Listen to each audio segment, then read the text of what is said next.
জামাত ইসলামের কি কিছু ভুল ছিল, কিছু সিদ্ধান্তের ভুল ছিল? আমি এই প্রশ্নটা এই জন্য করতেছি বন্ধুরা, দেখেন ইলেকশনের আগের দিন যেভাবে লঞ্চ, যেভাবে গাড়ি, ট্রেন, বাস দিয়া মানুষ ভোট দেওয়ার জন্য উচ্ছ্বাস দেশের বাড়িতে চলে গেল, সেখানে যে রেজাল্ট এরকম হবে কেন? আমি এই জন্য বলতেছি ভার্চুয়াল ভিডিওটা খোলার পরে যেখানে জামাতের জয় জয়কার, সেখানে রেজাল্ট এমন হবে কেন? আমি এই জন্য বলতেছি বাংলাদেশের যার সাথেই কথা বলছি, যে কোনো প্রত্যন্ত অঞ্চলেই কথা বলছি, সবাই বলছে যে দেখলাম তো বিএনপিকে, দেখলাম তো আওয়ামী লীগকে, এবার দেখি না জামায়াতকে। তাহলে রেজাল্ট এমন হইল কেন? রেজাল্ট কি আসলেও আমাদের জনগণের হাতে ছিল না রেজাল্ট অন্য কারো হাতে ছিল? আমরা যদি পাকিস্তানের দিকে তাকাই, পাকিস্তানে কিন্তু সেম ঘটনাটা হয়েছিল। ইমরান খান যখন ইলেকশন করতেছিল, সেই দেশের আর্মি চায় নাই সে পাশ করুক। কি করলো আপনাদের মনে আছে? যারা দেখেন নাই তারা পুরোনো ভিডিওগুলো দেখে নিতে পারেন। প্রথম দিকে পুরো মিডিয়ার থেকে খবর আসতে লাগলো ইমরান খানের দল বিপুল ভোটে এগিয়ে আছে, বিপুল ভোটে এগিয়ে আছে, বেশ ভালোভাবে এগিয়ে আছে এবং কনফার্ম সে সরকার গঠন করবে। ঠিক তখনই সেখানকার যে আর্মি প্রধান আসিফ মনির সাহেব খেলা খেলে দিল। ধীরে ধীরে সমস্ত প্রচার বন্ধ হয়ে গেল এবং আস্তে আস্তে আস্তে আস্তে আস্তে আস্তে ইমরান খানের কথাবার্তা কমায় দিয়া তারপরে মনে আছে আপনাদের নওয়াজ শরীফকে পাশ করাইলো বা আরবাজ শরীফকে পাশ করাইলো। বাংলাদেশে কিরকম হয়েছে? অনেকেই বলতেছে না নির্বাচন ফেয়ার হয় নাই, কারণ অনেকেই বলতেছে এমন কথা যে প্রথম দিকে দেখলাম বেশ কয়েকটা সিটে, যেমন পাটুরির কথাই ধরেন, এরকম আরো 2-3টা সিটে দেখলাম আগে আছে, পরে দেখলাম আস্তে আস্তে নাই, আস্তে আস্তে অন্য প্রার্থী মানে বিএনপির প্রার্থী পাস করে গেল। এরকম ঘটনা ঘটছে। সিল মারার ব্যাপার দেখছি আমরা, বিভিন্ন রকম সিল মারা সিট বিভিন্ন জায়গায় আসছে, কোনটা সত্য কোনটা মিথ্যা আমি জানি না। তবে সবচেয়ে বড় প্রশ্ন এসে দাঁড়াইছে যে ভোর পর্যন্ত, সারাদিনের পরে ভোর পরের 13 তারিখ ভোর পর্যন্ত কেন সরকার বললো না বা নির্বাচন কমিশন বললো না কত পার্সেন্ট ভোট পড়ছে? একটা ডিজাইন হয়েছে, তবে আমি শুধু ডিজাইনকেই বলবো না, জনগণ কি সেভাবে ভোট দিতে পারছে বা দিছে? এই যে জামাতের ঢল, জামাতের লক্ষ কোটি মানুষ গ্রামেগঞ্জে যেতেছে ফুর্তি করতে করতে দাঁড়িয়ে পাল্লায় ভোট দেবো, তারা কি ভোটগুলো দিতে পারছে? এখানে আরেকটা প্রশ্ন এসে দাঁড়াইছে, আওয়ামী লীগ কি ভোট দিছে? হ্যাঁ, আমার বিশ্বাস আওয়ামী লীগের ওরা ভোট দিছে। যেটা বলা হয়েছিল যে আওয়ামী লীগের কেউ ভোট কেন্দ্রে যাবে না, এরকম নাকি ক্যান্ডিডেট থেকে ডিসিশন আসছে, সেটা বোধহয় ঠিক না। কারণ আপনারা যেভাবেই বুঝান 60% ভোট যদি দেওয়া হয়ে থাকে তাহলে আওয়ামী লীগের লোকজন দিছে, এবং এমনও শোনা যাচ্ছে যে আওয়ামী লীগের লোকজন বিএনপিকেই ভোট দিছে। হইতে পারে, কারণ বিএনপি এবং আওয়ামী লীগ এবং ইন্ডিয়া এর মধ্যে একটা সখ্যতা হয়েছে, এটা আমরা আগের থেকেই জানি। সেই জন্য আওয়ামী লীগের ভোটগুলো বিএনপি পাইছে। তো জামাতের ভোট বা জামাতের সংখ্যা এমন হইলো কেন? মামুনুল হক সাহেব কেন পাশ করলো না? পাটুয়ারি কেন পাশ করলো না? গোলাম পারভেজ সাহেব কেন পাশ করলো না? আপনারা কি মনে করেন মামুনুল হকের চেয়ে ববি হাজ্জাজ খুব বেশি পরিচিত, খুব বেশি একটা ভালো মানুষ? ববি হাজ্জাজকে তো এই এলাকার লোকজন অনেকে চিনেই না, দেখেই নেই। ববি হাজ্জাজকে কয়জন চিনে? ববি হাজ্জাজ যে জায়গায় থাকে সেই জায়গায় সাধারণ কোনো উচ্চবিত্ত মানুষও যেতে পারে না, সাধারণ মানুষ করতে গেছে। অথচ মামুনুল হক এই মোহাম্মদপুর এলাকায় চৈশে বেড়াইছে, তার নিজস্ব মাদ্রাসা আছে ওইখানে, কত স্টুডেন্ট ওইখানে পড়ে। উনি কিন্তু প্রথম দিকে জিততেছিল, মনে আছে, জিততেছিল, তারপরে তাকে সরাই দেওয়া হইলো বা সরে গেল। কারা সরাইলো? ডক্টর ইউনূস, ওয়াকারুজ্জামান, নির্বাচন কমিশন? জানি না। ডক্টর ইউনূস এবং ওয়াকারুজ্জামান কতটুকু দায়ী জানি না, কারণ ওয়াকারুজ্জামান সাহেবকে আমি দোষ দিব না এই জন্য যে আর্মির যে ভূমিকা, ইট ওয়াজ ভেরি পারফেক্ট এবং ইট ওয়াজ রেসপেক্টেবল, বা এটাকে বলা যায় অত্যন্ত অত্যন্ত ভালো, বিশেষ করে আর্মি। ডক্টর ইউনূস তার দায়িত্ব করে দিয়েছেন, নির্বাচন দিয়ে দিয়েছেন। উনি তো সকালে নির্বাচন থেকে খুশিতে বাগবাগবো করছেন, আপনারা দেখছেন। তারপরে কার কাছে সব ক্ষমতা? তারপর ক্ষমতা হলো নির্বাচন কমিশনের কাছে। নির্বাচন কমিশনটা কে? চিফ ইলেকশন কমিশনারটা কে? তার রুট কি একটু আপনারা ভাবেন। সে কোত্থেকে আসছে? সে নিশ্চয়ই কোনো একটা দল করে, কারণ বাংলাদেশে তেমন কোনো মানুষ নেই যে কোনো একটা দলকে সাপোর্ট করে না, আছে? নাই। উনি একটা দল করে, উনি কোন দল থেকে আসছিলেন সেটা আপনারা জানেন। এবং সবচেয়ে বড় ভূমিকা রাখছে মিডিয়া। দেখেন, আমরা প্রথম থেকেই বলে আসতেছি যে মিডিয়া জামাতের ফরে নাই, জামাতের ফরে আছে শুধুমাত্র এই যে আপনাদের ভার্চুয়াল মিডিয়া, যারা আমরা বকবক করি, যারা ইউটিউব, ফেসবুক, ইনস্টাগ্রাম, টুইটার করে তাদের। কিন্তু যারা মেইন মিডিয়া, টেলিভিশন মিডিয়া কিন্তু জামাতের ফরে প্রথম থেকেই ছিল না। আমি আগেও বলছি যে তারেক রহমান সাহেব কোথাও গেলে তার যে কভারেজ দেওয়া হয়, যদি মনে করেন 4 কলম 8 ইঞ্চি, তাহলে দেওয়া হয় আমাদের শফিকুর রহমান সাহেবকে 2 কলম 2 ইঞ্চি। এটা আমরা দেখছি, এবং এই ভূমিকাটা তাদের এখনো ছিল। আমি তাদের দোষ দিব না, এই জন্য তারা হয়তো ধৈর্যই নিছে বা তারা হয়তো যাইনেই ফেলাইছে। যে কোনো একটা শক্তি বা যেভাবেই হোক বা জনগণই দেখ বিএনপি ক্ষমতায় আসতেছে, তাদের তো ব্যবসা করতে হবে ভাই। তারা যেহেতু বিএনপি ক্ষমতায় আসতেছে, তারা তো বিএনপি সাপোর্ট করবে, তারা কি জামায়াতের সাপোর্ট করবে? করবে না, মিডিয়ার সাপোর্ট ছিল না। তো জামাতের হারবার পিছনে যে বড় বড় কারণগুলা, তার মধ্যে তাদের নিজস্ব কিছু নেতা কর্মীরা আছেন যারা শুধুমাত্র নেতাই হয়েছেন, নেতৃত্ব সুলভ স্বভাবটা তারা দেখাইতে পারতেছে না। যেখানে বিএনপির বড় বড় নেতারা বলতেছে যে ঘর থেকে বেরিয়ে অন্য পার্টিরে ভোট দিলে একেবারে বাড়ি ঘর জ্বালাই দেবো, সেখানে যখন ভোট কেন্দ্রে যে বলা হইতেছে যে এখানে প্রবলেম হয়েছে, এটা এইভাবে হইলো কেন, এটা কেন আগে সিনেমা হইলো, কেন ওনাকে এটা করতে দিলেন, তখন ওখানে একজন সাধারণ নেতা কথা বলে, আর যিনি এমপি পদপ্রার্থী উনি টুপি দিয়ে সামনে দাঁড়ায় থাকে, কিচ্ছু বলে না। এরকম ঘটনাও তো আমরা দেখছি। আমাদের এই যে ইলেকশন, এটা ইতিহাসে থাকবে বলে অনেকেই বলছেন। ইতিহাস হওয়ার মতো কোনো ইলেকশন হয় নাই। ইলেকশন যেটা হওয়ার এটাই হয়েছে, অনেকেই বলতেছে 2008 ইলেকশন হয়েছে, এটা আগের থেকে প্ল্যানিং করা ছিল, এইটাই হবে। যে জোয়ার ছিল বাংলাদেশে, মানুষের মধ্যে যে উচ্ছ্বাস ছিল, সেটা তো কখনো বলতো না যে জামাত 150টার বেশি সিট পাবে না, এরকম ভাবনা কারো মনেই ছিল না, সবাই ভাবছে।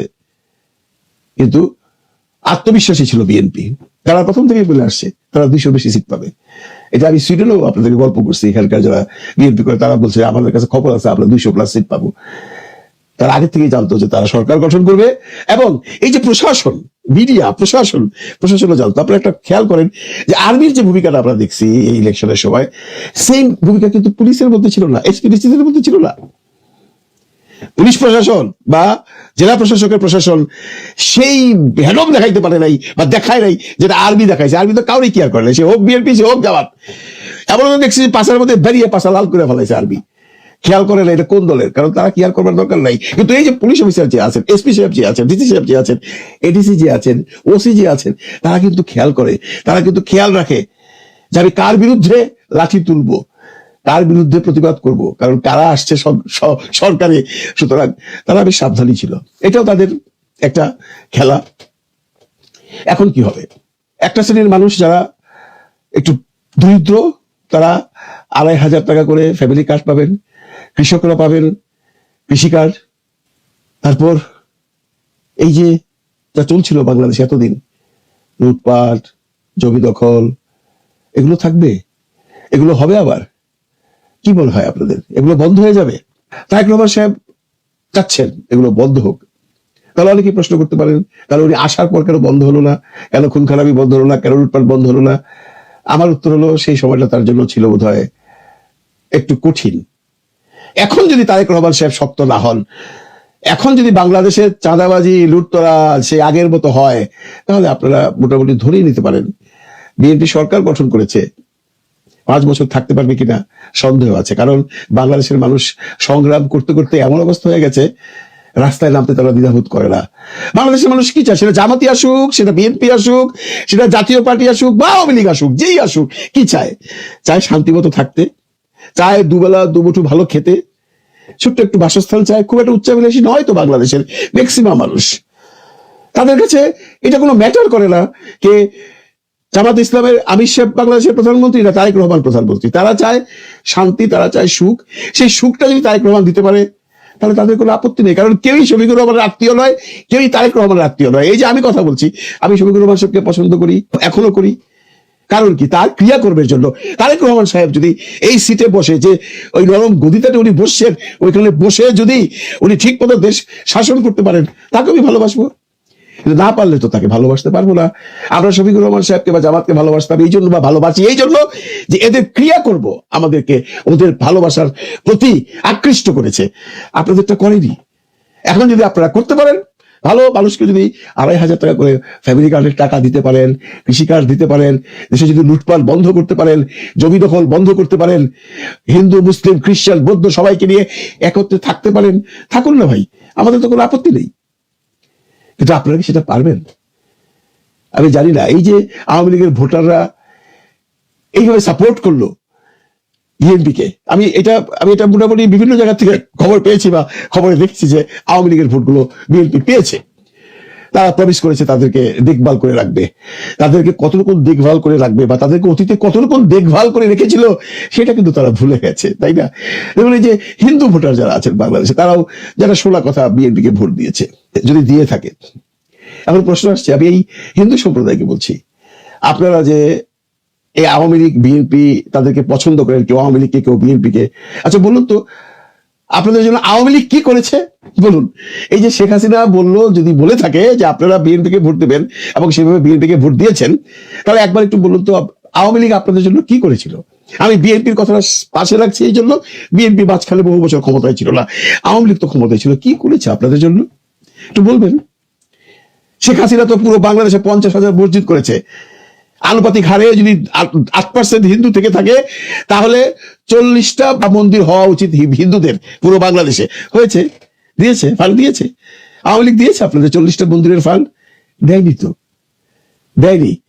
আওয়ামী লীগ হিন্দুদেরকে বাংলাদেশে ব্যবহার করেছে, আওয়ামী লীগ হিন্দুদেরকে বাংলাদেশে ব্যবহার করেছে। আমি দ্ব্যর্থহীন ভাষায় বলতে চাই, মাইনরিটি পৃথিবীর সব জায়গায় নিষ্পেষিত থাকে, যে আমরা এইসব দেশে আছি, আমরা তো মাইনরিটি। কত কিছু হলো বাংলাদেশের নির্বাচনকে কেন্দ্র করে, যত ধরনের নাটক মঞ্চায়ন করা দরকার ছিল সেনাপ্রধান ওয়াকারের নেতৃত্বে আমাদের শান্তির কাকু ডক্টর ইউনূস সুনিপুণ ভাবে সম্পন্ন করলেন জামাতকে সুবিধা দেওয়ার জন্য। দেখলাম অনেক কিছু তিনি করলেন, কিন্তু এন্ড অফ দ্য ডেতে গিয়ে জামাতের সাথে কি তবে আমাদের শান্তি কাকু গাদ্দারি করে ফেললেন? যদি গাদ্দারি নাই করে থাকেন, তাহলে কেন শান্তি কাকুর প্রিয় দল জামায়াত ইসলামী নির্বাচন বয়কটের ঘোষণা দিল? তাহলে কেন জামাত এই ফলাফল মানছে না? 150টির মতো আসনে তারা পুনরায় ভোট করতে চাচ্ছে কেন? কি এমন হয়ে গেল?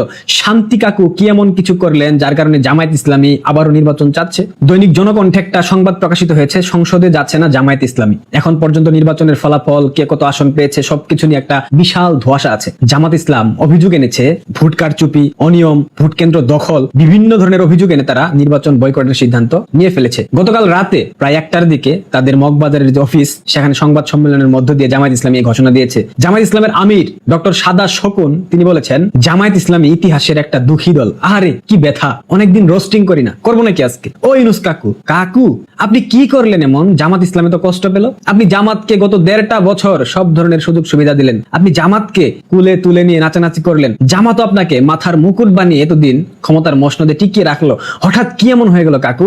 পশ্চিমারা কি তবে আপনাকে লাড়িয়ে দিয়েছে, যার কারণে আপনি জামাতকে সরাসরি ফ্রি কিক দিলেন? জামাতের সাথে এত বড় গাদ্দারি আপনি করতে পারলেন কাকু?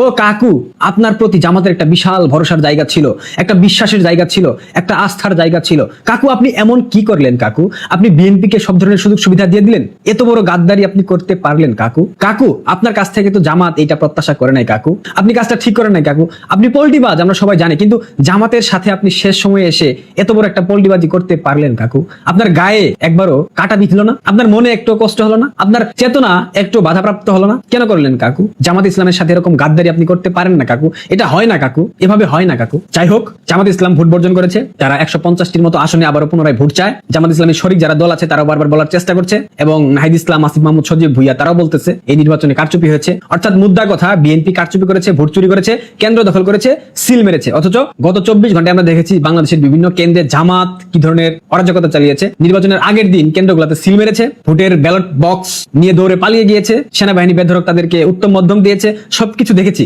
এখন যখন জামাত দেখলো তাদের আর হাওয়া নাই, তাদের বেলুন ফুটা হয়ে গেছে, তখন তারা ভোট বর্জনের সিদ্ধান্ত নিল। আমরা ধারণা করেছিলাম বিএনপি হয়তো বা একটা সময় গিয়ে ভোট বর্জনের সিদ্ধান্তে আসবে, কিন্তু উল্টা হলো, জামাত ইসলাম ভোট বর্জনের সিদ্ধান্ত নিল। এই যে মেট্রিকুলাস পরিকল্পনার মাধ্যমে জামাত এবং বিএনপি সমঝোতার মাধ্যমে একটা প্রশাসনের নির্বাচন করলো, এই নির্বাচনের মধ্য দিয়ে তাদের ধারণা ছিল তারা একটা শক্তিশালী বিরোধী দল হবে অথবা ক্ষমতায় আসবে। কিন্তু জামাত এই মুহূর্তে কতগুলো আসন আদৌ পেয়েছে, আদৌ পাবে, এই হিসাবে আমি যাচ্ছি না। তবে জামাত কিন্তু চাইলে শক্তিশালী বিরোধী দল হতে পারতো। এখন এখানে হা ভোট না ভোটের একটা ব্যাপার আছে, গণপরিষদ আছে, সংসদের উচ্চ কক্ষ নিম্ন কক্ষ একটা ব্যাপার আছে, জুলাই সনদের একটা ব্যাপার আছে। সবকিছু মিলে জামাত যখন বুঝতে পারছে তাদের পায়ের নিচে মাটি থাকবে না এবং সরকার গঠন করা হলে বিএনপি জামাতকে 2 পয়সার মূল্যায়ন করবে না, ঠিক তখনই জামাত বুঝে গিয়ে এটা পল্টি মেরে দিল। যদি জামাত নির্বাচন বয়কট করে, নির্বাচন বর্জন করে, সেক্ষেত্রে বিএনপি কি সংসদে যাইতে পারবে? বিরোধী দল ছাড়া সংসদ কি হয় আদৌ? আমি জানি না, আপনাদের জানা থাকলে আমাকে জানাবেন। খেলা কিন্তু জমে ক্ষীর। আমি আবারও বলছি, এই নির্বাচনের মধ্য দিয়ে বাংলাদেশের গণতন্ত্রকে পিষ্ট করা হয়েছে। এই নির্বাচনের মধ্য দিয়ে বাংলাদেশের সাধারণ মানুষ শেখ হাসিনা এবং বাংলাদেশ আওয়ামী লীগের পক্ষে একটা বিশাল রায় দিয়েছে। এই নির্বাচনের মধ্য দিয়ে বাংলাদেশের মানুষ বুঝিয়ে দিয়েছে প্রহসনের নির্বাচন তারা ঘৃণা করে প্রত্যাখ্যান করেছে। এই নির্বাচনের মধ্য দিয়ে সারা বিশ্ব একটা মেসেজ পেয়েছে, বাংলাদেশ আওয়ামী লীগ এখনো বাংলাদেশের সব থেকে বৃহৎ রাজনৈতিক দল, তাদের সমর্থন সংখ্যা 50% উপরে। অনেকেই বলতে পারেন ভোট কাস্ট হয়েছে 46%, সেক্ষেত্রে বাকিটা কি সম্পূর্ণ আওয়ামী লীগের? আমি সে কথা বলছি না। ধরেন বিএনপি এবং জামাত মিলে ভোট কাস্ট করেছে 46%, আওয়ামী লীগের যদি এককভাবে 40% ভোটও কাস্ট করার সক্ষমতা থাকে, সেক্ষেত্রে যদি স্বচ্ছ, নিরপেক্ষ, সুষ্ঠু নির্বাচন হতো, তাহলে বুঝে নেন, যদি 40% ভোট আওয়ামী লীগ পেত তবে সরকার গঠন কারা করতো? ভাবতে হবে ভাই, কথা বলতে হবে, ভাবতে হবে। বাংলাদেশের রাজনীতির খেলা জমে ক্ষীর। এখন এই খেলা তাদের পশ্চিমা প্রভুরা অর্থাৎ জামাত এবং বিএনপির যে পশ্চিমা প্রভু তারা কোনোভাবে সমঝোতা করতে পারে কিনা সেটা দেখার জন্য অধীর আগ্রহে অপেক্ষা করেন। যাই হোক, জামাত খেলা জমিয়ে দিয়েছে। এখন আগামীকাল সকালে জামাত ঘোষণা দিয়েছে তারা হরতাল কিংবা আন্দোলন কর্মসূচি কিছু একটা করবে, অর্থাৎ সকাল থেকে সারা বাংলাদেশে জামাতের বিভিন্ন প্রান্ত থেকে মানুষ এসে ঢাকায় সমবেত হবে। এরপর জামাত হয়তো বা সারা বাংলাদেশের বিভিন্ন প্রান্তে মেসাকার করার চেষ্টা করবে। যেটা বলেছিলাম নির্বাচনের আগে হবার চান্স ছিল জঙ্গি হামলা, সেটা হয়তো বা নির্বাচনের পর হবার একটা প্রকট সম্ভাবনা দেখা দিবে, যদিও নিশ্চিতভাবে বলতে পারি না। তবে